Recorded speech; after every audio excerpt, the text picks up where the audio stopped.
Motus Battle League, Kalayaan 5, Pedestal 3 Tournament, Quarterfinals. Nandito pa rin kami sa Circa Bar Makati. Huling laban na ng gabi, magingay tayo para sa parating na laban.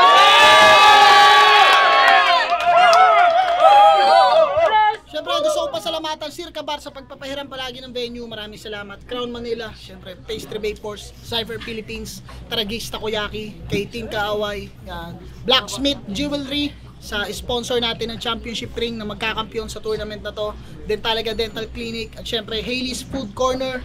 Salamat sa food trip natin ngayon. Eto, laban to, pedestal ulit. Sa kanan, galing ng Cavite City, mag-ingay para kay Mirage. Ang ina mo, Mirage! Kumain na lang shoutout ha. Shoutout sa tatay ni Placer. Sa kaliwa naman, galing ng Pililla Rizal, mag-ingay para kay Blazer. Yo, Turf Matter, Sandamukal, Blaze Apparel, 639 ni Boss Robert, sa Calaus, sa Gabs Backyard, sa kasama ko kay Bon, tsaka kay Tolits. Ayun, Pililla represent. Siyempre, congratulations din sa kanilang dalawa sa pagpasok sa 1 minutes. To, nagkointos kami, nanalo si Blazer. Pinili niya mauna si Mirage. Unang banat kay Mirage, Pedestal 3. Pakinggan natin. Game.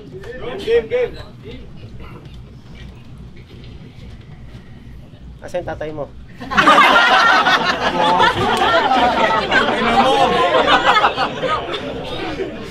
Ay, hindi nagpunta ah. Okay lang, wala naman akong engage sa kanya. Body bag na kaagad! Kaso wag na! Si Blazer ka pala. Blazer. Sabi ni Vicente, magkwa-40 ka na. Kala ko blazer na yung baril niya na dala. Pag check ko sa bala, yung baterya, 2. BLCR pa spelling, hoy Blazer, halata.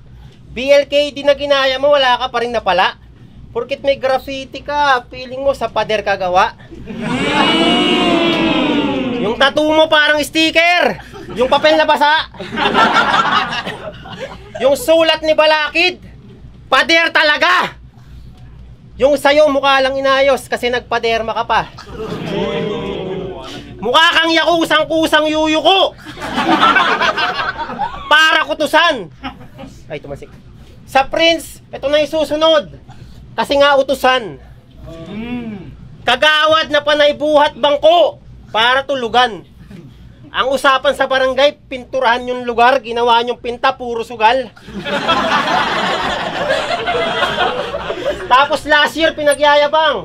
Pabattle daw sa Kumugan. Puta solid. Kaso 1 year na lang pas na una pa lumabas yung burat ni Robin. Niyayabang kasi kagad, ayan tuloy, nagmukha kang tokis. Yung Kumugan mo, naging sunugan sa tong its. Walang lapag. Pero ang usapan ang bag, sa swag, si Blazer palag-palag. Ganito itsura ng spoiled brat pag ganap na ganap. Share ko lang sa lahat. Kiana Blazer, pangalan ng anak. Para siyang si Prince, pinanganak daw para lang mag-rap. Pero kahit kamukha niya si Prince, yung anak mo mas cute pa rin. Kaso pinangalanan mong Blazer, ano yung tunog baril? Ulol ka rin. Pag wala ka na sa rap, siya ba dapat magtuloy sa karir? Dapat sa'yo pagtulog sa kalin. Ilubog sa bungo yung pung patalim. Total gusto malalim. Palaging tunog magaling. Kalit-lit ng anak mo, gusto mo kagad mag-bars? Sinisindihan pa yung utot para daw mag-blast. Baby pa lang ginawa mo ng rapper, sinunod mo pa sa alias. Ano ka ba, blast? Malay mo naman, gusto nun mag-nurse. Tapos sasabihin mo si JN pa ba yung ama? Baka ikaw pa. Sinong tanga magpapangalan ng Blazer sa anak niya? Kala mo talaga mabuting asawa kay Eliza Rivera. Hiwalay na sila kasi nga may panganay na extra. Si Eliza nga pala, scammer sa Rizal. Pero di ko na siya dadamay sa gera. Gusto ko lang sabihin sa mga biktima niya, huwag nyo nang habulin yung tao na kay Blazer na yung pera. Di ba ganyan estilo mo? Chismis na nakamulti. Si JN, binugbog daw yung asawa, yung Engel pinilit pa mabuti. Kaso mga hirit mo na huli. Yung Engel gawa-gawa lang ng blast, ganyan hilig ng maute. Pag sinilip mo masusi, iba yung mapanghusga lang sa isip na mapanuri.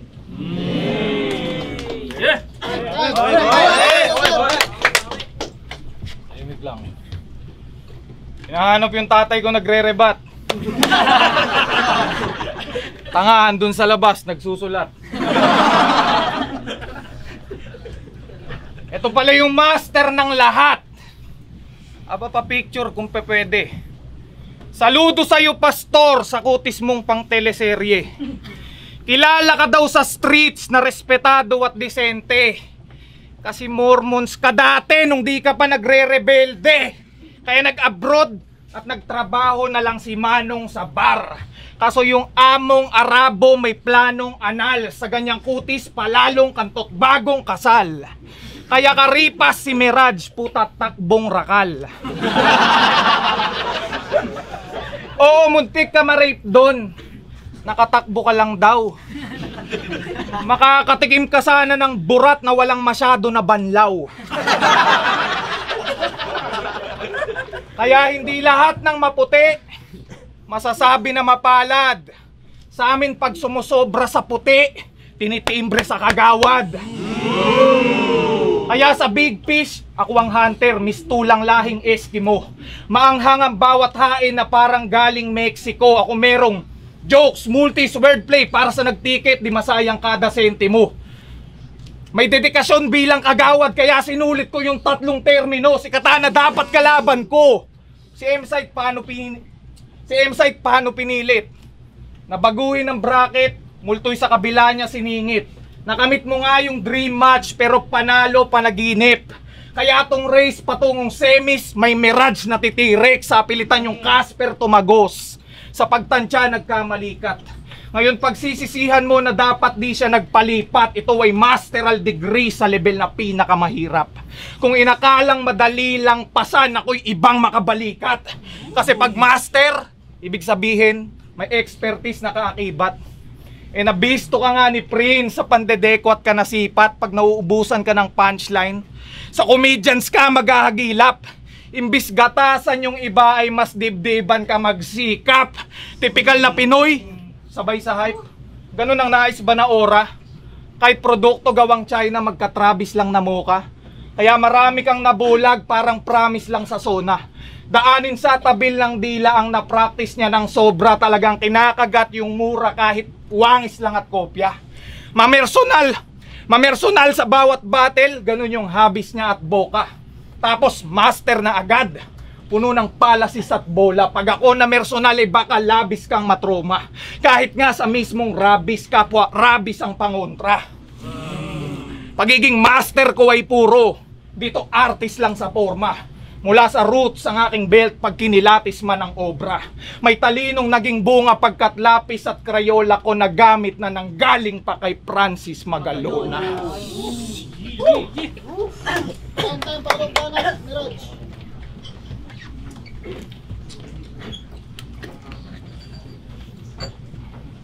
PSP tryout nito, ang lupit. Sumasabog sa effects. Sabi pa niya, panahon ko na para makilala. Boom, reject. Panahon mo na makilala, ikaw pa magde-decide nun, direct. Ganyan ka ba sa Comelec? Yung slogan mo, panahon mo na para ma-elect. Kasi panahon na daw niya. May story pa siya. Kontrolado mo oras, bakit si Loki ka ba? Di ka Loki, tanga. Pogi ka na nga, piling pogi ka pa.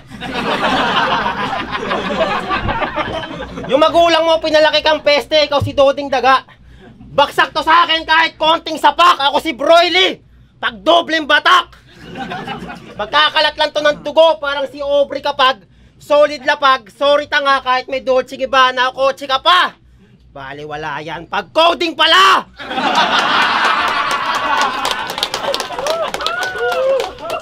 Di ba naniniwala ka na masastig ang yakuza pag kulang daliri? Pues sinahamon kita, una ka na. Aputo latite. Pero congrats sa flip top. Lumusot din sa wakas. Alam namin pagod ka na pero wag ka susuko blas. malapit ka na sumikat. Try mo mag-motovlogs. O kaya kalabanin mo sarili mo, parang si Goku Black. Pasalamat ka kay Lax. Nakalusot ka sa big stage. Kung di mo pa siya kinain-kain, di ka pa magkaka-big break.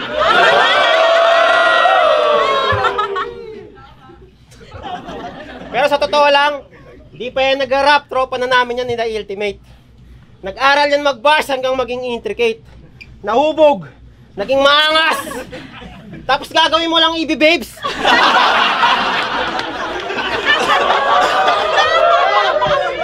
Panisipal dogs, pag-usapan 50 shades.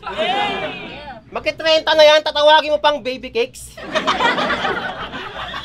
Ikaw ang dahilan kung ba't si Laxaria kinapos mag-champion.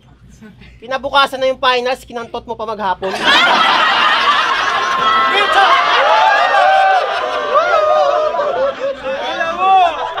Daming pwedeng ituro, ang tinuro pa mag-tantrums.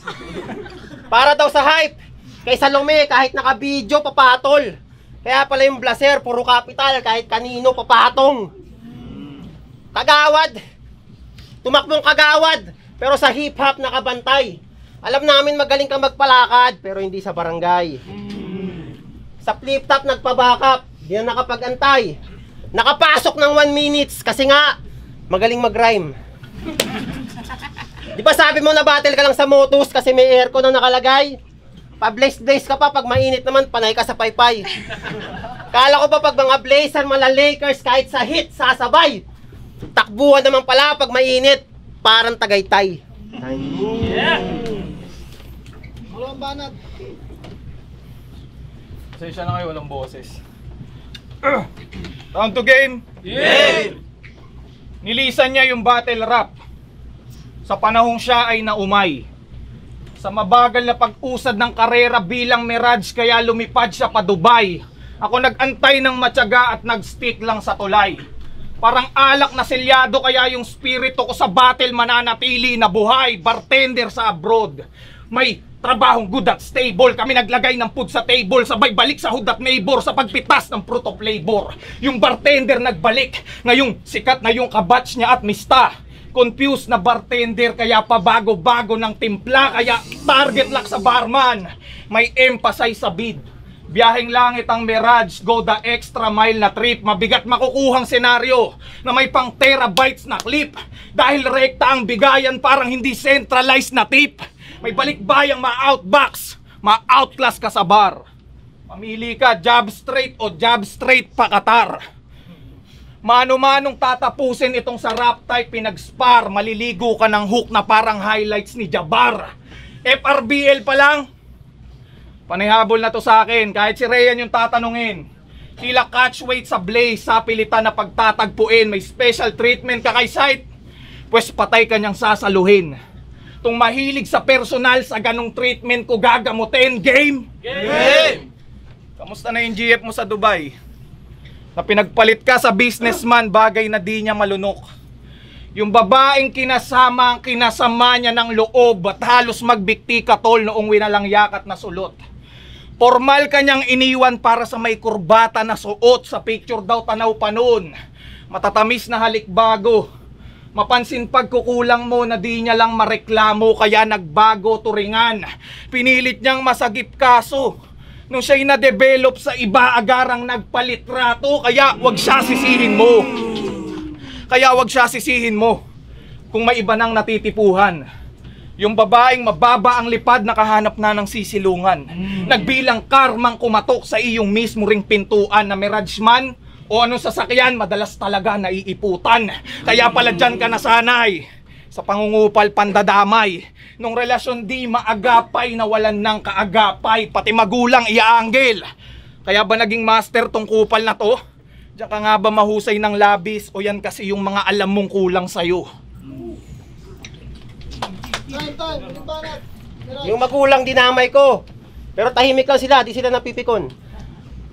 Ikaw yung tatay mo, nasa bat. Rinig pa sa video yun. Tapos yung OFW, nagbakasyon, ano tawag dito? Sa Dubai. Ang mga OFW, hindi malambot. Yung sinasabi mong GF ko, kasama ko ngayon, nakabakasyon.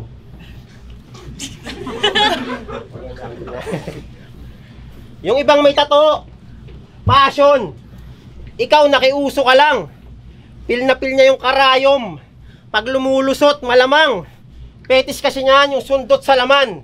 Tsaka pangarap niya maging cactus, tusok-tusok katawan. Porkit marami kang tato, matindi ka na yan. Ano yan, kahit walang goal, basta maisipan na lang. O baka sa podcast ni Koy Koy, gusto niya maimbitahan. Ganito itsura ni Radson nung di pa siya busy sa gang. Ikaw after mo kay JN, di ba sabi mo busy ka sa life? Sana habang nagbabattle kayo, siningit mo sa rhyme. Puta, busy ka pero sa tattoo may oras ka magpalagay. Busy ka, bakit may overtime ba sa barangay? Sa totoo lang, sa mga project, mga tanod lang kumikilos dyan. Pag tapos na yung project, kayo magpapapicture lang. Tapos sa resibo, tapos sa gastos, walang resibo na ini-issue. Ano yan? Yung kurakot sa gobyerno, dyan yung inuumpisan. Busy ka pero post ka ng post. Boss Arik, handa na ako sa next batch. Ulol, nakuha ka lang kasi masyado ka epal. Busy ka, lahat naman tayo dito, pare-parehas. Daig mo pa si Bugoy na Koy-Koy, dami mo ebas. Pinilit daw siya ni M-Site. Sana dinimanda mo rape charge. Kung ayaw mo mag-respond, dapat sa'yo ini-entask. Oras mo lang ba mahalaga? Ano ka, member ng Westlife? Ano ka, member ng Westlife? Lagi may wet wipes. Kagawad pero yung takbo ng pangarap 8 mile. Paalala ko lang ha. Kagawad ang tawag sa mga tambay na may break time.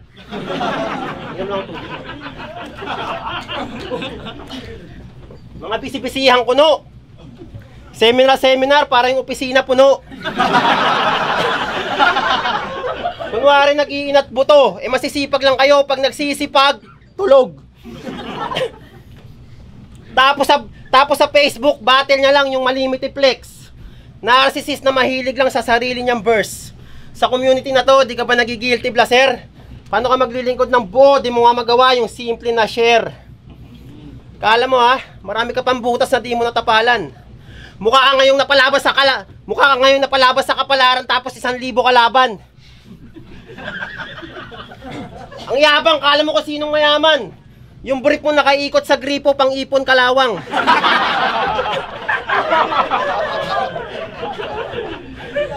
Pansin nyo si Legit. Every week, video ni Blaser ginagamit.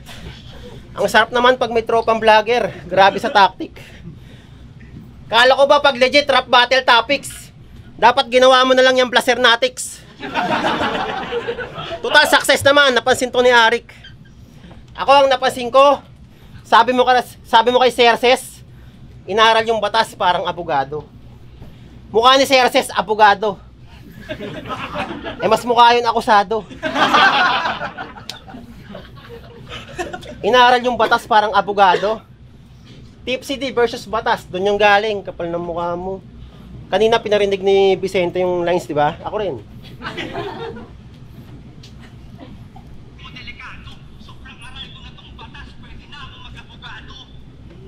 Pero hindi ko sinasabing nakaw yun ha. Baka coincidence lang. Gaya naman yan pag walang nakakahuli. Original daw. Tayo.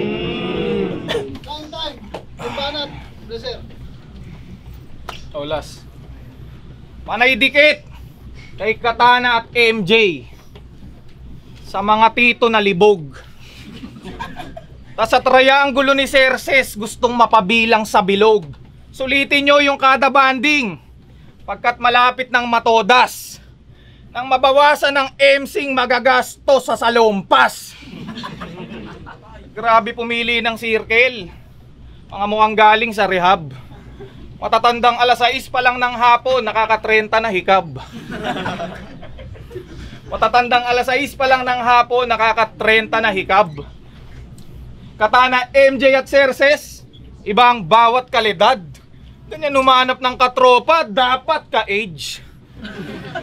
At nung kinumpara ka ni Espero kay Il, na bad trip ka. May sarili daw siyang pinagrurutahan. Pero yung pagiging champ ni Prince, kinumpara kay Charisma at doon kita pinagdudahan. Nasalungat ka mismo sa sarili mo, tas galit-galitan sa sumbatan. Yung trip ay di ko masakyan, itong ayaw kong parahan, sobrang awit. Sobrang awit, tas magcha-champion. Delusional dreams. Bigyan ng awit ang kalaban, talagang may tulog ang prince. Kaya nakalusot ka sa first stage. Lagpas ka na sa trial mode. O positive sa umpisa, parang Pinas na dial code. At heavyweight daw tong si Master. Saan timbangan ka tinest? Ako purong technical, sa tugmaan papinis. Pinapalakpakan kahit mababaw, maging laman ay manipis. Ganyan talaga kapag masabaw, maa-absorb kang mabilis. Kahit kamote, at least pangmasa, konting icing, ubi cake. Lak sa originality, tas ayaw masabing duplicate. Ako kada punch, tumatanim, iba yung aking multi-rate. Pag nagland to abuka sa underground, kagagawing pang-cultivate, di papabor sa iwang hatol. Kung may matikas na hukom, dadapuan ka ng swerte pag may nahimas na puon. Nagbabalik nga ba yung init nitong nagniningas na kugon? Kahit pangalawang init mo na to, walang makakaiwas sa gutom. Walang naghahanap sa'yo. Mirage, marami ng mabigat. Kung bumalik para habulin yung karir na mailap, umasta kang sinaunang tao nung sa pagkain kahirap. Kasi para makasurvive, idinaan mo sa sibat. Kaya ngayon lumanding ka sa motos, pasaporte mo punit. Take off the head, lahat ng punch na ikunik. Kasi hindi na to yung laban na madadaan sa kulit. Tapos na yung laban, Jeram, mag-abroad ka na ulit. Tama niya para sa laban niya.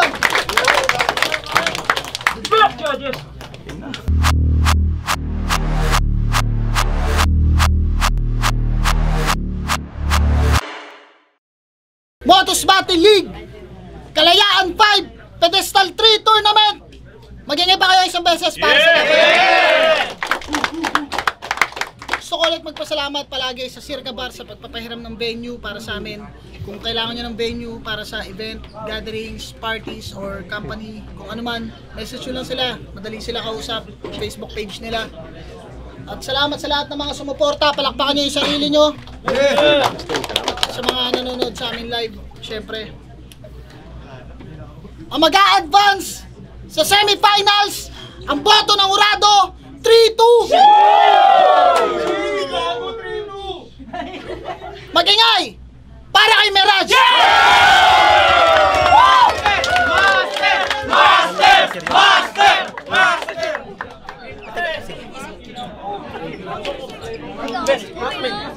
Yun, pasensya na, hindi natin nabigay yung 100% natin kasi dalawang magkasunod na laban, dalawang Sabado, 1 minutes, tapos ito, kasagsagan na naghahanda ako dito sa battle na to, tapos biglang tumawag si Sir Arik. Siyempre kailangan natin priority yun, pero ganun pa man, lakas talaga ni Mirage. Yun, Blazer.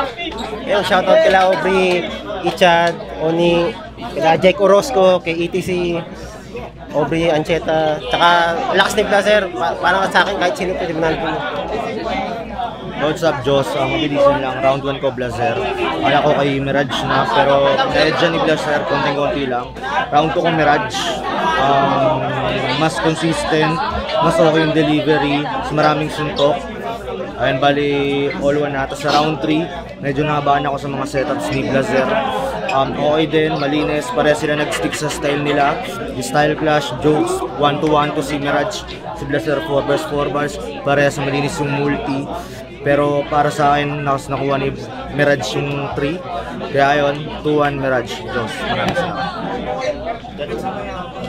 Yo, Saint Ice, binoto ko si Blazer kasi para sa akin dun sa tatlong round, lamang siya dun sa bigat ng angle. Lamang si Master sa punchline count on 3 rounds. Pero yung mga punchline ni Blazer para sa akin mas mabigat eh. So mas nagbibigay ako ng timbang doon imbes na dun sa quantity. Yo, Anthony, Motos Battle League, Dentalica Dental Clinic, tsaka Grills ni Vicente. Ang boto ko round 1, binigay ko kay Mirage. Natuwa ko sa mga one-liner niya, tapos 1-to-1 ko siya. Kumpara kay Blazer na nag-1-2 din naman pero karamihan na yung 4-bar setup. So round 2 ganun din, kay Mirage din ako. Ganun din ang dahilan. Pero round 3, mas lumamang yung angulo din na ginagamit ni Mirage. Medyo naging dragging din yung mga linya ni... mas effective yung angulo ni Blazer kumpara sa mga angulo ni Mirage at medyo naging dragging si Mirage. Kaya yun, boto ko 2-1, dalawang round para kay Mirage, isang round para kay Blazer. Boto ko Mirage. Unico. Binoto ko si Jeram. Pag ganung battle kasi feeling ko hindi siya dapat ginajudge ng 1 to 3. Although kasi hindi naman din talaga siya judgeable by 1 to 3 kasi kung titignan parang pantay lang lahat ng mga rounds nila eh. So para sa akin 1, 2, 3 tabla sila kung pwedeng tabla-tabla na yan. Pwedeng tabla-tabla na yan kaya lang may kailangan manalo so binoto ko pagdating sa multis sa seryoso. Sa multis tabla lang sila para sa akin para sila nagpamahabang rhymes game. Seryoso na part sa bars or kung ano man tawag nila doon. Tingin ko nakuha ni Blaser yun. Tapos doon sa witty jokes at saka mga wordplay, tingin ko nakuha ni Jeram yun. Bali personal perspective ko na lang talaga yung nag-decide kung sino mas trip ko lang yung nanalo. Kaya Jeram, di ako nagpuntos by puntos, man. Jeram. Nasabi na ni Unico lahat. Binoto ko. Dahil sa laban na yun, Blaser tsaka Mirage, sobrang solid ng battle na yun. Yun naman para sa akin, binoto ko si Blaser. Mas nagustuhan ko yung paano niya ginawa yung pyesa niya, paano niya dineliver, tsaka yung mga napili niyang angle. Ganun din naman kay Mirage.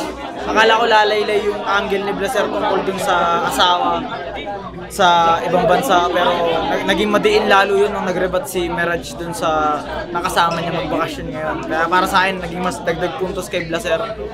Kaya mas binoto ko si Blaser, mas natrip ako yung performance niya. Pero dikit yung laban na yun, kahit sino pwede manalo. Pero Blaser ako dun.